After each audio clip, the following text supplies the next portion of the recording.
Наш отдел называется отдел информационных технологий и телекоммуникаций. Благодаря нашему отделу люди имеют возможность связываться с внешним миром и осуществлять свои непосредственные должностные обязанности.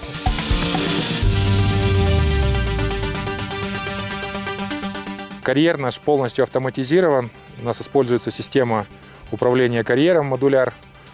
И благодаря этой системе каждый самосвал, который у нас работает, в каждую единицу времени отслеживается, что в данный момент он делает.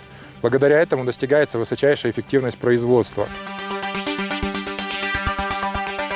У нас в контуре карьера находятся так называемые репитеры. Один из них вот он находится. И по контуру карьера везде эти репитеры. Вот эта вот антенка у нас длинная, чашечка, вверху тарелка. Это GPS-антенна. Потом вот здесь ниже, как типа ухо, белое. Оно установлено и с левой, и с правой стороны есть. Это радиоуши называется, радиоантенна. Ни один самосвал не может проехать не по назначению, так сказать. Маловероятно, что он заблудится и куда-то не туда поедет. И постоянно он, значит, у диспетчеров на виду. Диспетчер может задать ему GPS-поиск, значит, этому самосвалу, и точно его местонахождение может узнать. Для наших сотрудников, у которых нет персональных компьютеров или каких-то планшетов, которые не могут воспользоваться услугами нашей беспроводной сети, мы организовали интернет-кафе.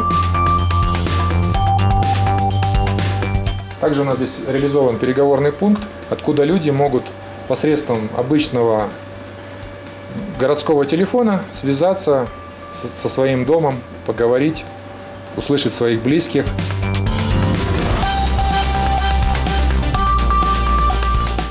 В этом шелтере находится оборудование, которое обеспечивает беспроводную сеть в лагере жилом. Благодаря современным технологиям пользователи могут в любой точке жилого лагеря использовать их мобильные устройства и получать на них достаточно быстрый доступ в интернет.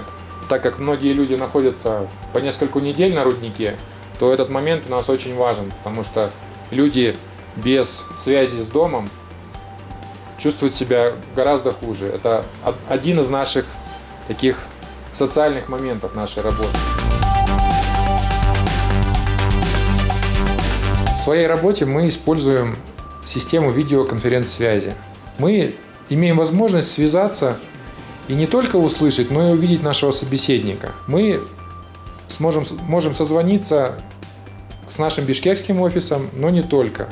Также мы можем связаться с Монголией, можем связаться с Канадой и решить какие-то вопросы оперативно.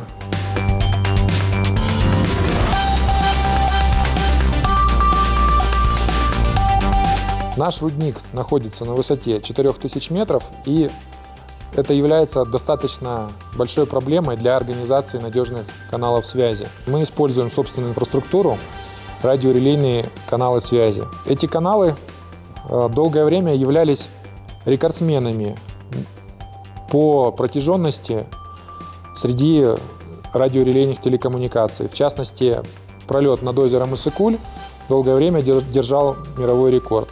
Он составляет порядка 150 километров и является одним из самых протяженных в мире.